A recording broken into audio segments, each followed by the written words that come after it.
السلام علیکم ورحمۃ اللہ وبرکاتہ۔ میرے عزیز طلباء و طالبات، آج کے اس کلاس میں آپ کا دلی خیر مقدم ہے۔ جیسا کہ ہم لوگوں نے کل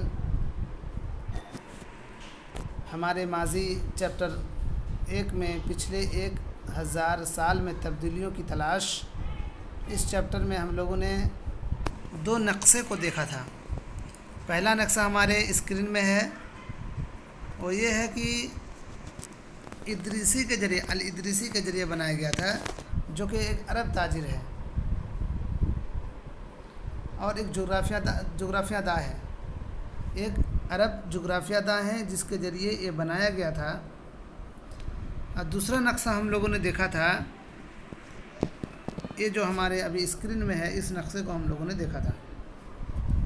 ان دونوں نقشوں کے بارے میں یہ کہا تھا کہ پہلے نقشے کو الادریسی عرب جغرافیہ داں نے بنایا تھا اور دوسرا فرانسیسی جغرافیہ داں نے بنایا تھا۔ ان دونوں نقشوں کے بارے میں ہم لوگوں نے یہ غور فکر کرنے کی بات کی تھی کہ اگر ہم لوگ غور فکر کریں تو پائیں گے کہ دونوں نقشے ایک ہی علاقے کا ہی نقشہ ہے۔ اس سے تو ہم لوگ سمجھ رہے ہیں کہ یہ ہمارا ہندوستان ہے، لیکن اس نقشے کو، پہلے والے نقشے کو سمجھنے میں تھوڑی سی دشواری ہو سکتی ہے، لیکن اگر آپ غور سے دیکھیں گے تو پائیں گے کہ اس نقشے کو اگر ہم لوگ الٹے انداز میں دیکھتے ہیں، اس کو الٹا کر کے دیکھتے ہیں، تو ہم پائیں گے واقعی کہ یہ ہمارا ساؤتھ علاقہ ہے اور یہ ہمارا نارتھ علاقہ ہے۔ چونکہ الادریسی کا یہ پوری دنیا کی بنائی ہوئی نقشہ کا ایک چھوٹا سا حصہ ہے، اسی لیے یہ ہمیں الٹا نظر آتا ہے۔ حالانکہ سری لنکا یہاں دکھ رہا ہے اور سری لنکا اس میں بھی ہے، اور اس میں ایک لفظ اگر ہم لوگ دیکھیں گے تو ارقنوج بول کے ایک جگہ کا نام ہے، یہاں اس چیز کا بھی انڈیکیٹ کر رہا ہے۔ اور اس نقشہ کو 12ویں صدی میں بنایا گیا ہے۔ اس نقشے کی دوسری خصوصیت کیا، 12ویں صدی میں بنایا گیا ہے، جبکہ اس نقشے کو بنانے کے 600 سال بعد اس نقشے کو بنایا گیا ہے۔ تو یہ 1800 صدی میں 1720 عیسوی میں اس کو بنایا گیا ہے، 1800 صدی میں اس کو بنایا گیا ہے۔ تو ان دونوں نقشوں کو ہم لوگوں نے دیکھا تھا۔ ساتھ ہی ساتھ ایک چیز ہم نے یہ بھی بتائی تھی کہ اصطلاحات، یعنی نئی اصطلاحات کے بارے میں جاننے کے لیے کہا تھا۔ نئی اور پرانی اصطلاحات کس کو کہتے ہیں؟ اصطلاحات بولے تو اصطلاحات یعنی ٹرمولوجیز ہوتے ہیں، اس ٹرمولوجیز کو ہم لوگ اصطلاحات کہیں گے۔ اب دیکھیے یہاں 2-4 ٹرمولوجیز ہیں، ہم لوگ بیسیکلی 2 ٹرمولوجی کو دیکھیں گے اور سمجھنے کی کوشش کریں گے کہ کیسے وقت اور حالات کے حساب سے ٹرمولوجی بدل جاتے ہیں۔ تو اس کو آپ پڑھیں گے، اگر وہ سیاق جس میں معلومات پیش کی گئی ہے وقت کے ساتھ بدل جاتا ہے تو زبان اور اس کے معنی کا کیا حال ہوتا ہے۔ تاریخی ریکارڈ تو مختلف زبانوں میں پائے جاتے ہیں اور یہ زبانیں ایک زمانے کے بعد بدل جاتی ہے۔ مثال کے طور پر عہد وسطیٰ کی فارسی آج کے دور کی فارسی سے مختلف ہے، یا حیدرآباد کی اردو یعنی نارتھ کی اردو ساؤتھ کی اردو سے بھی الگ ہے۔ یہ فرق صرف اور گرامر اور ذخیرہ الفاظ سے ہی تعلق نہیں رکھتا، بلکہ وقت گزرنے کے ساتھ ساتھ لفظوں کے معنی بھی بدل جاتے ہیں۔ تو یہ ٹرمولوجیز ہیں، الفاظ کے معنی بدل جاتے ہیں وقت بدلنے سے۔ اب کیسے بدلتے ہیں اس چیز کو دیکھیے۔ یہاں مثال کے طور پہ ایک لفظ ہے انڈیا، تو مثال کے طور پہ ہندوستان کی اصطلاح لیجئے۔ آج ہم اسے ایک جدید قومی ملک انڈیا سمجھتے ہیں، مگر جب 13ویں صدی کے فارسی واقعہ نگار مورخ منہاج سراج نے اس اصطلاح کو لکھا تو اس کا مطلب پنجاب اور ہریانہ کے علاقوں، گنگا اور جمنا کے درمیانی حصوں سے تھا۔ انڈیا سے مراد کتنا تھا؟ پنجاب اور ہریانہ کے علاقوں، گنگا اور جمنا کے درمیانی حصوں سے تھا۔ بس انڈیا سے مراد جس زمانے میں لکھا گیا تھا اتنا ہی تھا، پنجاب اور ہریانہ کے علاقوں، گنگا اور جمنا کے درمیان حصے۔ اس نے اس اصطلاح کو دہلی کے سلطان کے قبضے میں جو علاقے تھے ان کی سیاسی حیثیت کو بیان کرنے کے لیے استعمال کیا تھا۔ اس اصطلاح میں شامل علاقے سلطنت کی توسیع کے ساتھ بدلتے رہے، مگر جب ان میں جنوبی ہندوستان کبھی شامل نہیں تھا، جس کو ساؤتھ کنٹری کہتے، ساؤتھ انڈین کہتے، ساؤتھ انڈیا، اس میں جنوبی ہندوستان کبھی شامل نہیں ہوا۔ اس کے برخلاف 16ویں صدی کی ابتدا میں بابر نے ہندوستان لفظ کو پورے برصغیر کے جغرافیہ، نباتات اور حیوانات اور یہاں پر بسنے والوں کی تہذیب کو بیان کرنے کے لیے استعمال کیا۔ دیکھیں، ایک شخص انڈیا کا استعمال کس کے لیے کر رہا ہے؟ انڈیا کے لیے، انڈیا کا لفظ صرف اسی کے لیے کر رہا ہے جو کہ پنجاب اور ہریانہ کے علاقوں کو واضح کرتا ہو۔ اور دوسری جانب دیکھیے، 16ویں صدی کی ابتدا میں بابر نے ہندوستان لفظ کو پورے برصغیر کے جغرافیے، نباتات اور حیوانات اور یہاں پر بسنے والوں کی تہذیب کو بیان کرنے کے لیے استعمال کیا ہے۔ تو دو لفظ، ہندوستان کا معنی کچھ الگ ہے، انڈیا کا معنی کچھ الگ ہے اس زمانے کے حساب سے، جیسا کہ ہم اسی باب میں بعد میں دیکھیں گے کہ یہ کچھ اس طرح کا استعمال تھا جس طرح 14ویں صدی کے شاعر امیر خسرو نے ہند کا کیا تھا۔ حالانکہ ہندوستان جیسے علاقے کی جغرافیائی اور اس کی تہذیبی شناخت کا تصور موجود تھا، مگر ہندوستان کی اصطلاح سے وہ سیاسی یا قومی مطلب نہیں تھا جو آج سمجھا جاتا ہے۔ آج ہندوستان انڈیا سے کچھ بھی کہیں گے تو ہمارا پورا ہندوستان مراد لیا جائے گا، جموں کشمیر سے لے کے ادھر کیرلا تک سارے چیز مراد لیے جائیں گے، ٹھیک ہے۔ تو کہنے کا مطلب یہ ہے کہ اس زمانے میں ہندوستان کا، انڈیا کا اور ہند کا الگ الگ معنی ہوا کرتے تھے۔ آج دیکھیے، ہم لوگ ایک لفظ لیتے ہیں فورینر، یعنی غیر ملکی۔ غیر ملکی سے مراد یہ ہے کہ جو ہمارے ہندوستان کے نہیں ہو، لیکن اس زمانے میں فورینر سے کیا مراد لیا جاتا ہے، دیکھیے۔ اسی لیے آج کے مورخین کو استعمال کی جانے والی اصطلاحات کے بارے میں زیادہ محتاط رہنے کی ضرورت ہے، کیونکہ پچھلے زمانے میں ان کے مختلف معنی لیے جاتے تھے۔ مثال کے طور پر ایک معمولی اصطلاح غیر ملکی یعنی فورینر کو لیجئے، آج کل اس لفظ کو اس شخص کے لیے استعمال کیا جاتا ہے جو ہندوستانی نہیں ہے، ٹھیک ہے۔ لیکن عہد وسطیٰ میں یعنی میڈیول پیریڈ میں ہر وہ شخص اجنبی یا غیر ملکی جانا جاتا تھا جو کسی خاص گاؤں میں نظر آئے۔ دوسرے گاؤں میں اجنبی لوگ نظر آئے تو اس کو ہم لوگ فورینر کہتے تھے۔ لیکن آج ایسا نہیں ہے، یعنی کوئی ایسا شخص جو اس سماج یا تہذیب سے تعلق نہ رکھتا ہو، ہندی میں اس کے لیے پردیسی اور فارسی میں اجنبی کی اصطلاح استعمال کی جا سکتی تھی۔ شہر میں رہنے والا کوئی شخص کسی جنگل یا باسی کو غیر ملکی سمجھ سکتا تھا، مگر ایک ہی گاؤں میں رہنے والے دو کسان ایک دوسرے کے لیے غیر ملکی نہیں ہوتے تھے، خواہ ان کا مذہبی یا ذات پات کا پس منظر مختلف رہا ہو۔ یعنی ایک گاؤں میں رہنے والے لوگ ایک دوسرے کے لیے اجنبی اور غیر ملکی نہیں مانا جاتا تھا۔ اتنی بات ہو گئی۔ آئیے اب ہم لوگ دیکھتے ہیں کہ مورخ اور اس کے ماخذ کیا ہیں۔ مورخ بولے تو ہسٹورین، جو لوگ تاریخ لکھتے ہیں اس کو مورخ کہتے ہیں۔ تو ان کے ماخذ کیا ہے، یہ لوگ کہاں سے تاریخ کو لکھتے تھے؟ تو دیکھیں، اس میں بیسیکلی 1000 سال کے بارے میں بتایا جائے گا۔ تو 1000 سال کے بارے میں ہم کیسے جانیں گے، اس زمانے میں کیا ہوتا تھا، ان ساری چیزوں کو دیکھنا ایک بہت امپورٹنٹ اور معنی رکھتا ہے۔ تو آئیے 1000 سال پہلے لوگ پرانے زمانے کو یعنی تاریخ کو، ماضی کو کیسے جانتے تھے۔ تو اس کو جاننے کے جو طریقے ہیں تقریباً آج بھی وہ طریقے رائج ہیں، جیسے سکوں کے ذریعے، کتبوں کے ذریعے، طرز تعمیر کے ذریعے، تحریری اور متنی ریکارڈ کے ذریعے، ان سارے کے ذریعے ہم لوگ معلومات کو حاصل کرتے ہیں۔ سکوں کے ذریعے کیسے؟ جیسے پرانے زمانے میں جو سکے ہوا کرتے تھے اس دور کے تاریخ لکھے ہوئے ہیں، اس دور کی، اس زمانے کے بھاشا، زبان کا استعمال کیا گیا ہے۔ اس زمانے میں چمڑے کے روپے چلتے تھے، چاندی کے چلتے تھے یا سونے کے چلتے تھے، ان چیز کا بھی پتہ چلتا ہے۔ تو جس زمانے کے ہم لوگ مطالعہ کریں گے اس دور کے سکے بھی تاریخ کو جاننے کے لیے بہت بڑا معاون ہے۔ اور دوسری چیز یہ ہے کہ کتبہ، کتبہ کس کو کہتے ہیں؟ کتبہ اس کو کہتے ہیں کہ جب ہم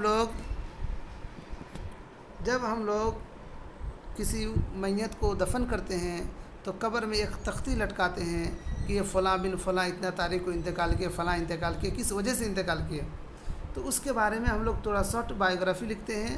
تو اس تختی کو چونکہ پتھر پہ کندہ کیا جاتا ہے تو اس کا نقشہ مٹتا نہیں ہے، تو اس کتبوں سے بھی پتہ چلتا ہے کہ اس دور میں جو انسان مرا تھا اس کا کیا نام تھا، کتنا سونا چاندی چھوڑ کے گیا، یہ ساری باتیں اس میں لکھی ہوئی تھی۔ تو اس زمانے کے تہذیب، تمدن، کلچر کو ہم لوگ سمجھ سکتے تھے کتبے کے ذریعے بھی۔ اب دیکھیے طرز تعمیر کیا ہے؟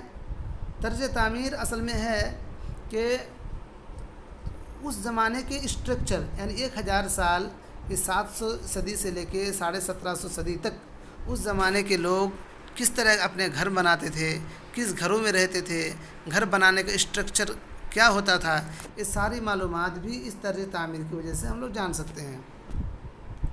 تحریری یا متنی ریکارڈ، تحریری یعنی لکھی ہوئی دستاویز، ٹھیک ہے، یا جس کو ہم لوگ پڑھ سکتے ہیں، ان ریکارڈوں کے ذریعے بھی ہم لوگ اس زمانے کے بارے میں معلومات حاصل کر سکتے ہیں۔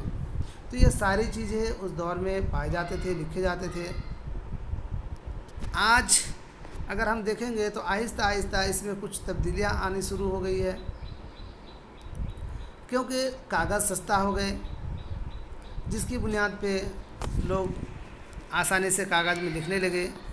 تو بہت ساری تبدیلیاں یوں آئی، جیسے تعلیمات اور درخواستیں اور عدالتی کارروائی کو لکھنے اور حساب کتاب اور ٹیکسوں کے اندراج کے لیے استعمال کیا۔ مخطوطے رئیسوں، حکمرانوں، خانقاہوں اور مندروں کے ذریعے جمع کیے جاتے تھے، انہیں لائبریریوں اور ارکائیوز میں رکھا جاتا تھا۔ اب لائبریری ارکائیز کیا ہے؟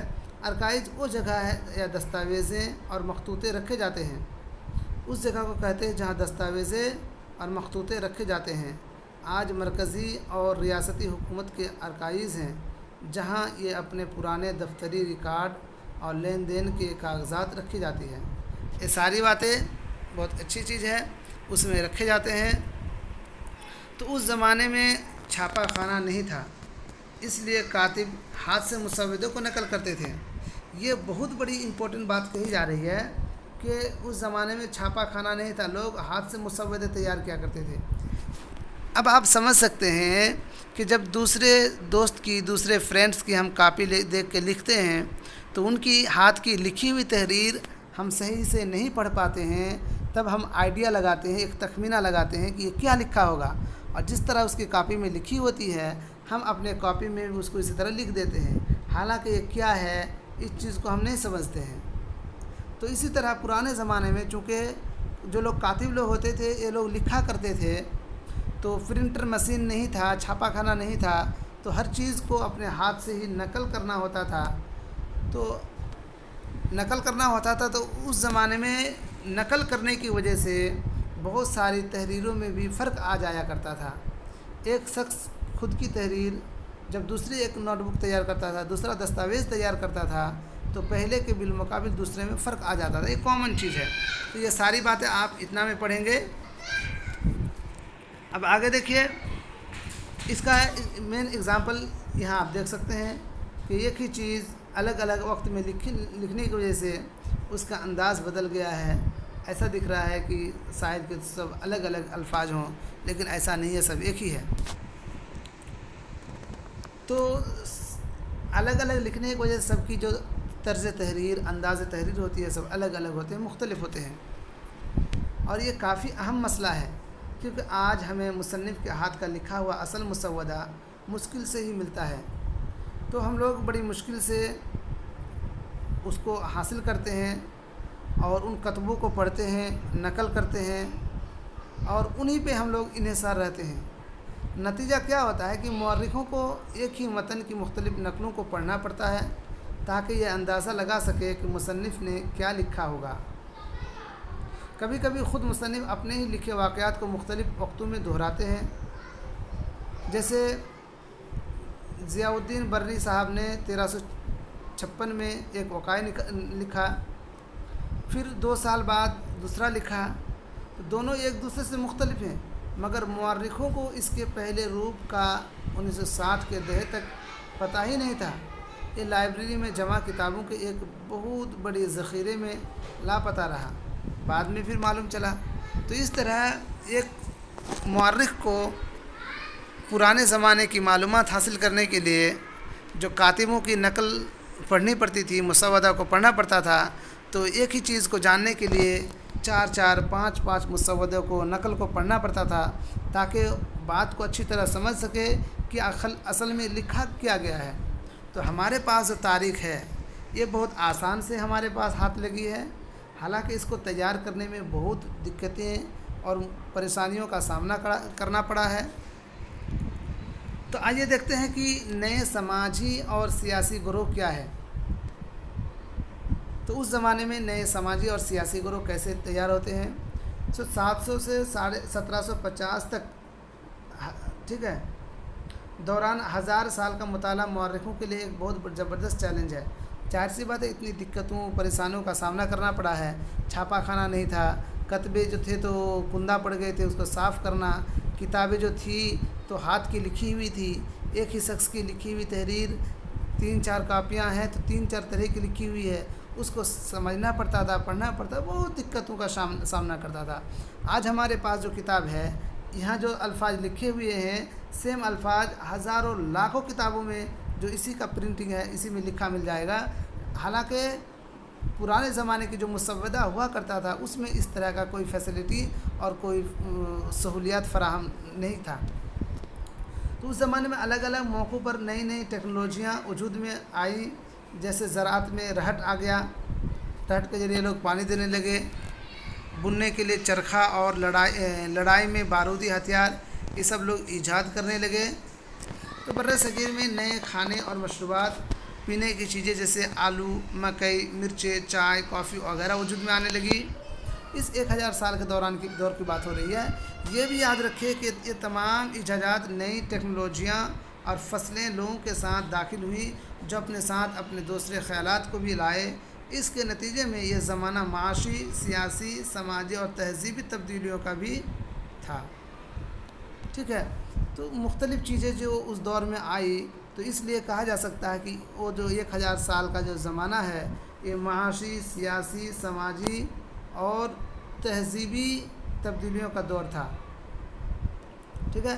آپ ان تبدیلیوں کے بارے میں مزید جانکاری باب نمبر 5، 6 اور 7 میں بھی پڑھیں گے، اور ہم لوگ اس کو اچھی طرح پڑھیں گے۔ تو اس زمانے میں لوگوں کی نقل و حرکت بھی بہت تھی۔ اچھے موقع کی تلاش میں لوگ ٹولیوں میں دور دراز کا سفر کرتے تھے۔ پورے بر صغیر میں زبردست دولت موجود تھی، اور لوگوں کے پاس اس دولت میں سے کچھ حاصل کر لینے کے امکانات بھی تھے۔ اس زمانے میں ایک گروہ جس نے اہمیت اختیار کی راجپوتوں کا تھا۔ یہ نام راجا پترا یعنی بادشاہوں کا بیٹا سے بنا ہے۔ 8ویں سے 14ویں صدی تک کے زمانے میں یہ اصطلاح عام طور پر جنگجو قسم کے لوگوں کے ایک گروہ سے تعلق رکھتی تھی، جو ذات پات کے اعتبار سے خود کو کھتری یعنی چھتری بتاتے تھے۔ اس اصطلاح میں صرف حکمراں اور سردار ہی شامل نہیں تھے، بلکہ وہ سپاہی اور سپہ سالار یا کمانڈر بھی انہیں میں گنے جاتے تھے، جو پورے بر صغیر میں پھیلی شخصی حکومتوں کی فوجوں میں خدمات انجام دیتے تھے۔ ایک سورمائی انداز یا رکھ رکھاؤ، زبردست بہادرانہ طریقہ اور انتہائی وفاداری کا احساس ایسی خصوصیات تھی جن کا ذکر شاعر اور بھاٹ یا گویے راجپوتوں کے لیے اپنے شعروں اور گیتوں میں کیا کرتے تھے۔ لوگوں کے دوسرے گروہ بھی جیسے مراٹھا، سکھ، جاٹ، آہوم، کائست کس کو کہتے ہیں کہ کاتبوں، لکھنے والوں اور منشیوں یا کلرکوں کی ذات کو کائست کہا جاتا ہے، ٹھیک ہے۔ تو کائست اس دور میں خود کو سیاسی طور پر اہم رکھنے کے مواقع سے فائدہ اٹھاتے تھے۔ اس پورے عرصے میں جنگلوں کی رفتہ رفتہ کٹائی، دیکھیے یہاں سے تبدیلی کا شروع ہو جا رہا دور کہ جنگلوں کی رفتہ رفتہ کٹائی اور زراعت میں توسیع جاری رہی۔ یہ تبدیلی دوسرے خطوں کے مقابلے میں کچھ علاقوں میں زیادہ تیز تھی۔ اپنے مسکنوں یعنی بستیوں، جس کو ہیبیٹیٹ کہا جاتا ہے، میں تبدیلی آنے کی وجہ سے بہت سے جنگل واسیوں کو وہاں سے ہجرت کرنی پڑی۔ دوسروں نے زمین جوتنا شروع کیا اور وہ کسان ہو گئے۔ ان نئے کسانی گروہوں پر رفتہ رفتہ علاقائی بازاروں، سرداروں، پجاریوں، خانقاہوں، مندروں کا اثر پڑنا شروع کیا۔ ایک گروہ بڑے اور کچھ پیچیدہ سماجوں کے حصے بن گئے۔ اب انہیں وہاں کے محصول اور مقامی مالکوں کو سامان اور اپنی خدمات پیش کرنی پڑی۔ اس کے نتیجے میں خود کسانوں میں کافی اہم قسم کے سماجی اور معاشی فرق امتیاز ابھرنے شروع ہوئے۔ کچھ کے پاس زیادہ پیداواری زمین تھی، کچھ لوگ مویشی بھی رکھتے تھے، کچھ لوگوں نے کچھ لوگوں کے پاس دستکاری کے کام بھی تھے جو زراعت میں خالی وقتوں میں کی جا سکتی تھی، کھیتی باڑی کے ساتھ جوڑ لیا تھا۔ تو معاشرے میں جیسے جیسے اونچ نیچ اور فرق بڑھتا گیا، لوگ جاتیوں یا ذیلی ذاتوں کے زمروں میں بٹتے گئے اور پھر انہیں پس منظر اور پیشوں کے اعتبار سے الگ الگ درجوں میں شمار کیا جانے لگا۔ یہ درجے مستقل طور پر قائم نہیں تھے، بلکہ اس ذات کے لوگوں کے پاس موجود طاقت، اثر و رسوخ اور ذرائع وسائل پر اس کے قبضے کی بنیاد پر بدلتے رہتے تھے۔ کسی ایک ہی ذات جاتی کی حیثیت الگ الگ علاقوں میں مختلف ہو سکتی تھی۔ دیکھیے، ذاتیں اپنے الگ قاعدے اور ضابطے بناتی تھیں جن کے ذریعے سے وہ اپنے ممبروں کے طور طریقوں کا انتظام کرتی تھی۔ ایک قاعدے اور ضابطے گروہوں کے بزرگوں کی ایک ٹولی اسمبلی لاگو کرتی تھی، جسے کچھ لوگوں میں جاتی پنچایت کہا جاتا تھا۔ لیکن ذاتوں کو اپنے گاؤں کے قاعدے قانون بھی ماننے ہوتے تھے۔ بہت سے گاؤں کی نگرانی یا انتظام ایک سردار کرتا تھا۔ یہ سب مل کر پوری حکومت کی صرف ایک چھوٹی اکائی بن جاتے تھے۔ تو کل ملا کے اس زمانے میں بھی جو سماج مختلف انداز میں نئے سماج کی تشکیل کر رہے تھے اور سب لوگ اپنے اپنے گروہ بنا رہے تھے۔ چونکہ لوگ ایک جگہ سے دوسری جگہ سفر کیا کرتے تھے، نئی ٹیکنالوجی ایجادات ہو رہے تھے، اس بیچ بہت ساری تبدیلیاں ہو رہی تھی۔ یہاں ایک ٹرمینالوجیز مسکن کے بارے میں ہم لوگوں نے پڑھا، لیکن یہاں میں واضح بھی کر دینا چاہتا ہوں۔ مسکن اینڈ ہیبیٹیٹ کا مطلب ہوتا ہے کسی خطے کا گرد و پیش یا ماحول اور یہاں کے رہنے والوں کا سماجی اور معاشی طرز زندگی۔ تو اس کو ہم لوگ ہیبیٹیٹ کے نام سے جانیں گے۔ تو یہ ساری باتیں ہم لوگوں نے کی اور انشاءاللہ آگے خطہ اور سلطنت کے بارے میں مزید جانکاری حاصل کریں گے۔ تو اس کے لیے اس پورا ویڈیو کو آپ لوگ مکمل دیکھیں اور آپ کے ذہن میں جو بھی سوالات ہو آپ کمنٹ باکس میں بھی کر سکتے ہیں۔ انشاءاللہ آپ کے سوال کا جواب دیا جائے گا۔ السلام علیکم ورحمۃ اللہ وبرکاتہ۔